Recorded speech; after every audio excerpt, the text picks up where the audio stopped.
ไอ้น้องเดิมอ่ะ10 ล้านบ่โอ้บ่เจ็บวันอะไรก็บางอย่างนี่บ่10 ล้านก็สำค่าดอกค่าดองน้องเดิมไปเว้า10 ล้านเนาะเว้าแบบว่าถามว่าน้องเดิมตัวอย่างว่าอ้ายสิให้เงินนี่เอาบ่แล้วก็เอาเท่าใดน้องเพิ่นว่า10 ล้าน10 ล้านป้าโธ่10,000 กว่าบาทสิเข้าซองมือ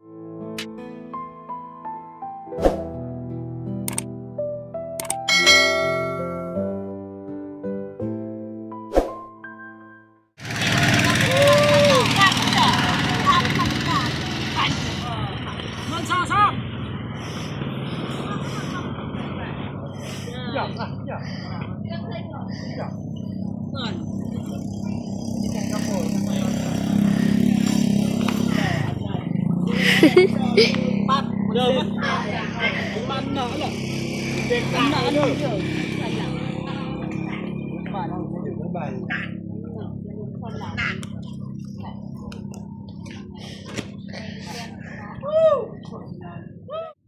โอ้อันนี้สบายดีน้องเนยสบายดีก่อนสบายดีเด้อยายใจปวดสบายดีเอฟซีไทยลาวอยู่ต่างประเทศหรืออยู่ในบ้านก็ขอสบายดีสวัสดีเด้อสบายดีโดยโอเคเนาะมื้อนี้บ่ฝนแล้วก็บ่เจ็บก็ได้มาเหมือนเดิมอยู่บ้านไม่ดำไม่บ้านของบ่เจ็บเองน้องเดิมมาจากมื้อ3 คืน 3 คืน4 มื้อ3 คืนเนาะเก็บกาแฟบ่มาซอยบ่หรือมารับจ้ะจ้าโลนึงเท่าไหร่5 มื้อนี้ได้เท่าไหร่ได้เท่าไหร่บ่หลายลืมกับป้าซับเดียว40คันเลยก็เด็กเอาเที่ยง7 โลแทนป้ายได้บ่แทนป้าย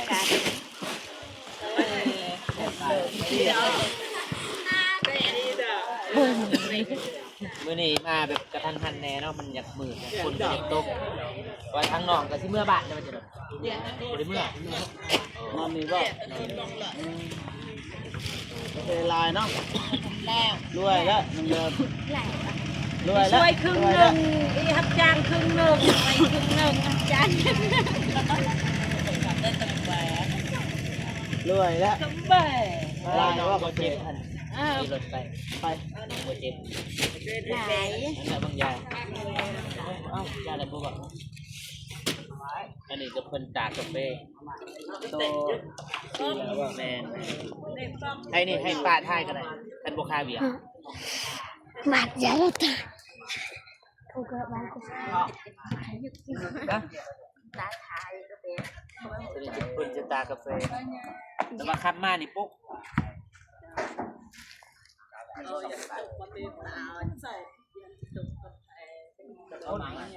ตื่นเลยมากระตาเบิ่งกันป้าน้องเดิมเตะเปิบตาทันไพ7 คนอะไรมุยน้ำแบบ8 คนนี่นะก็8 9 คนบางคนก็เห็นไลน์คอมเมนต์มาเดิมมาอัปเดตว่าทางบางคนทางบ่เจ็บเนาะบ่เห็นบ่แต่ว่าทางบางคนมาทายน้องเดิมลืมหมดแล้วช่วงนี้บางคนก็บ่ทายคือว่าน้องเดิมบ่ทายเนี่ยแต่ก็สร้างดอกก็สนุกบางมื้อก็เก็บบุฟเฟ่ต์คือกันท้ายสุดก็คือทายสุดก่อนล่าสุดมื้อเก็บกาแฟนี่แหละเสียน้ำตาไปเสียกาแฟบางพันบ่แม่นมื้อเก็บกาแฟบางคน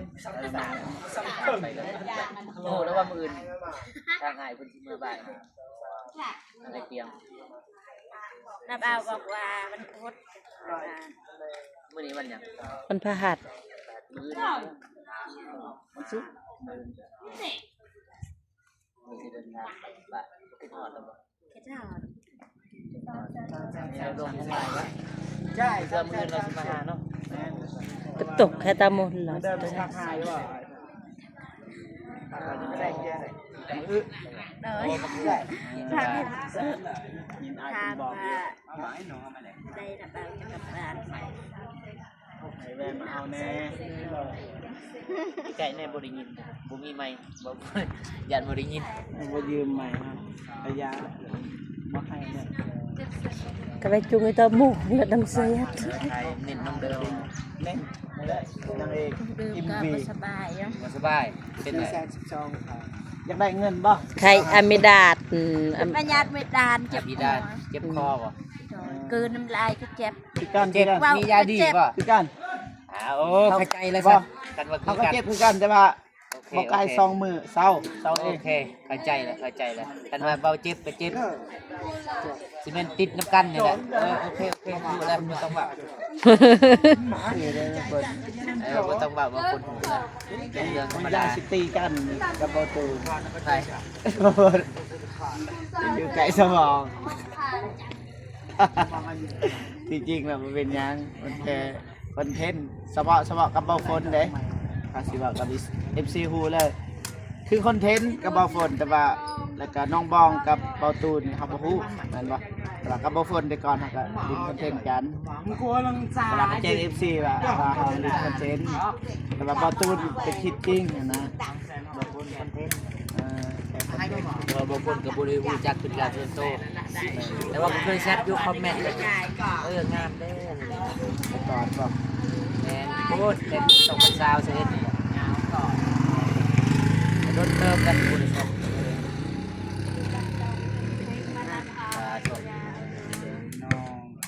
อื่นก็ไปเก็บกาแฟอีกบ่ไปบ่เก็บกาแฟบ่สิแล้วมื้อนี้กาแฟบ่แม่แล้วเบิดตกตุละเติมอื่นบางคนและแล้วก็อยู่ส่วน ไปเบิดอนุญาตคลิปกัน ถ้าก็มาหอดอีนี่ โดย นี่บ่กาแฟเก็บมื้อนี่ โดย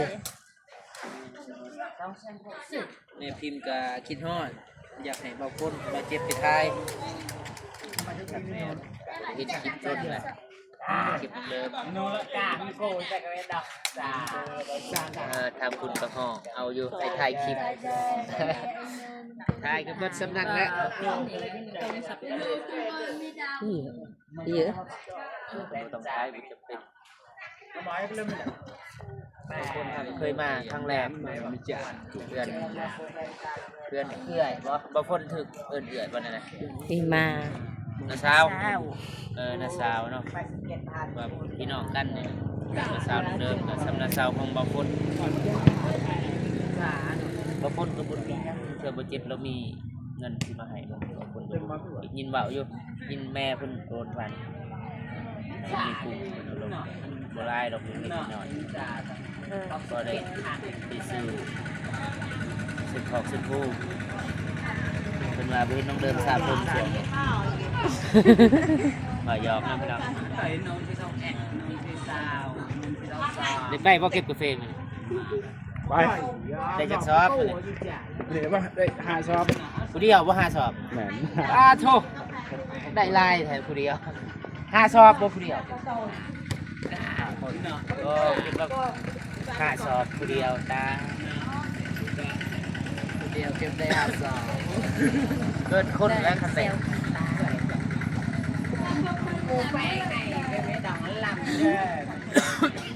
มองได้ด่า เจ็บแท้เริ่มมา10 ล้านบ่โอ้บ่เจ็บวันอะไรก็บางอย่างนี่บ่ ล้านก็สำคัญดอก ค่าดองน้องเดิม ไปบอก10ล้านเนาะว่าแบบว่าถามว่าน้องเดิมตัวอย่างว่าอ้ายสิให้เงินนี่เอาบ่แล้วก็เอาเท่าใดน้องเพิ่นว่า10ล้าน 10 ล้านป้าโท10,000 กว่าบาทสิเข้า20,000พุ่น สบายดีท่านผู้ชมคนบ้ามากวนนะคนบ้าในบ้านหมู่บ้านเฮานี่แหละแต่ว่าเฮาบ่ถือสาเด้ถ้าว่าบ่ให้ตีคนบ้าอย่าสุขาคนเมานะเฮาก็ต้องปิดกล่องใช่ก็บางเทีก็มีแป๊บๆอยู่นี่นะ เด้อ มานั่นต้องถือสาตัดออกนะบ่เป็นหยังแต่ว่าไปหาคนบ้ามันก็บ่แม่นนะ พอแล้วเบาๆแล้วคุณมีค่าโพดแล้วคันเบา บ่ฝนบ่ซอยบ่น้องเดิมไปซอยซื่อๆ ไปซอยแล้วอังยาบ่คนซอยเลย ซอยเลย ฉะนั้นบ่ได้เงินเลย สบายดีเด้อ โดยสบายดี บ้าบ่ฝนบ่จือบางอย่างนี่ ขนาดตัดเงินนะทำเวทเวียดขนาดตัดเงินใส่ปะ เฮ็ดกับ คือเข้าเองเอง กินฟรีอยู่ฟรี เริ่มจอจะเห็นแบบชื่อไห้นะคล้ายๆคนตายกับพวกมัน บ่เจ็บเงินยังบ่เจ็บ เงินให้น้องเดิม เงิน 500 บาท เงินผู้ใด เงินแม่คุณยายเก็บบุญนั่นแหละเจ้าหน้าที่บอกซื้อ 500ถึงเท่าไหร่ 6530 67เท่าไหร่ 500 บาท 300,000เท่าไหร่เลท 335,000เลข670 335,000กับบ่ทันเนาะบ่ทันหักออกเด้ค่าบริการ335,000 345ติ 45บ่แม่น35อย่าเถียงกันเถอะ 345 1 2 3 ประมาณนั้นแหละ 300,000 เอ้ย 350,000 โอ้ให้เกินเลยตืบ ปกติน้องเดิมไม่ให้ได้แต่ว่าแม่นเงินเท่าเลย มันผู้อื่นได้ให้ได้บ่ คนอื่นให้บ่ได้ อืม อ้าว ขอบใจพอเจ็บ ให้ถือเด้อ บ่ว่าจะให้เบาฝน ต่อวันนี้ว่าไหมอยากได้เท่าใดเอาว่ามา อยากได้เงินเท่าใดยินว่าจมว่าอยากได้เงิน ว่าบ่สบายนะคุกคักคือ เท่าใดก็เอาเท่านั้น แต่ยังมาไอ้บ่ให้เด้อ ก็ให้ก็บ่เป็นหยัง ไปมื้อซะ ไป จบคลิปนะเอาไม่แต่ว่าให้เบาฝนมอบเงินให้นะอันนี้ก็บ่แม่นเงินจุอายดอกเงินแม่กันยาวีกันยาวี ไทย500 บาทแม่เพิ่นบอกไปมอบให้น้องเดิมแม่แม่เพิ่นบอก จัดเด้อบ่แม่น ไปขอบคุณ เงินเตะตา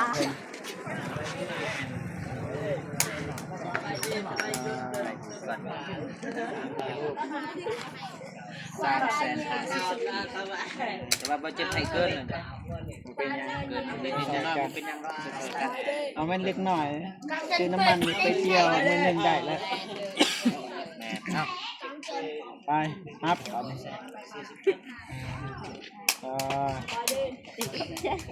อย่าออกกันบ่คนนึง หึงเนาะบ่เจ็บ บ่แม่นมีแต่ว่าให้น้องขอบอกขอบใจขอบคุณขอบคุณแม่จากฝั่งไทยที่สงสารเอ็นดูและมอบเงินให้500 บาทนะขอบคุณใจไทยแม่ กันยาวี แม่กันยาวีส่งเงินมาให้น้องเดิมขอสุขภาพแข็งแรงจะเจ็บจะจนเหตุเรียกการงานอันใดคอยรับรื่นเจริญรุ่งเรืองให้ยุมันคงเดินน้าในได้เงินเตือนในได้แสนไปใส่มาใส่ก็คอยไปหอบจับถึงมีคนหักคนหอบปัฒนาสิ่งใดก็คอยได้สิ่งนั้นสมบัติขนาดเด้อซาขอบอกขอบใจหลายๆทีมงานไทยพ่นและที่เตรียมงานแบบไทย ที่แท้เบาฝนนึงคิดบ่ถึงเจ็บเพิ่นว่าไปหาน้องเดิมนำนี่จะต้องไป กินข้าวหรือเปล่า กูเลยงาน เพราะว่ากำลังมาแต่สวรรค์ แต่ทามน้องบ่แม่นทามคนอื่นนะไอ้ทามมากินข้าวแล้วบอกคันยังกันยังกินก็กิน ถ่ายขึ้นเขา มีอยู่บ่ มีเขากิน ข้าวไผ่ข้าวน้องบ่ เขาป่าด้วยดัง ส่วนละโลเลย ว่ากินเขา อยู่ว่าฝนอยู่กินข้าวนำกัน บ่เจ็บกินรถ บางทีเราเจ็บกับชิอยูนี่นะกินข้าวนำกันเพราะว่าโดนเราไม่ได้กินข้าวกับน้องเดิมเลยกินข้าวกินน้ำจอเมื่อจะเห็นภารกิจ บ้านน้องฮานมานี่เติมพลังไปบางคนกลับบ่ไปกลับบ้าน บอกบางเทื่อก็ไปนอนสวนสิโทรหาพ่อก่อนคันว่าพ่อแม่ไปนอนบ่คนก็บ่ได้นอนคันว่าพ่อเมื่อบ่คนก็สินอน หาไปนอนนำบ่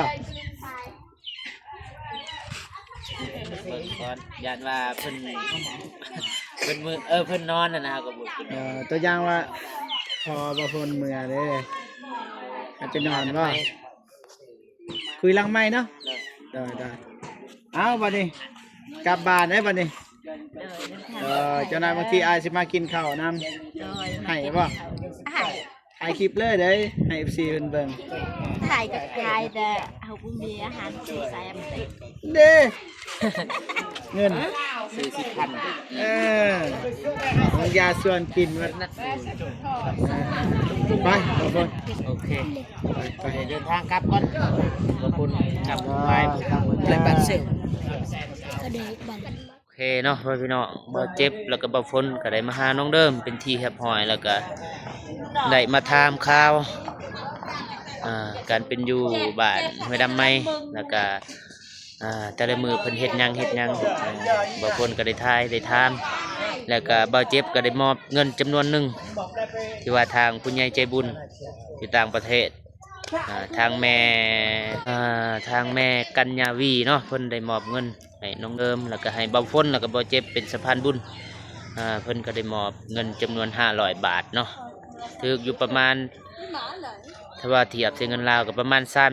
340,000 กีบนี่นะแต่ว่าบ่เจ็บก็ให้เกินเล็กๆน้อยๆบ่เป็นหยังบ่ว่ากันเนาะพี่น้องก่อนอื่นหมดบ่ฝนก็ขออวยพรให้ทางแม่กัญญาวี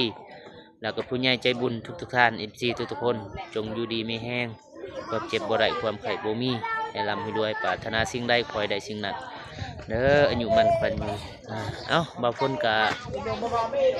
สิขอโตวกลับบ้านก็เนาะพี่น้องเพราะตอนนี้ก็มืดค่ำแล้วมีแต่ว่าพอกันคลิปหน้าเด้อสำหรับคลิปนี้บ่ฝนขอกล่าวคำว่าสบายดีเด้อบ๊ายบาย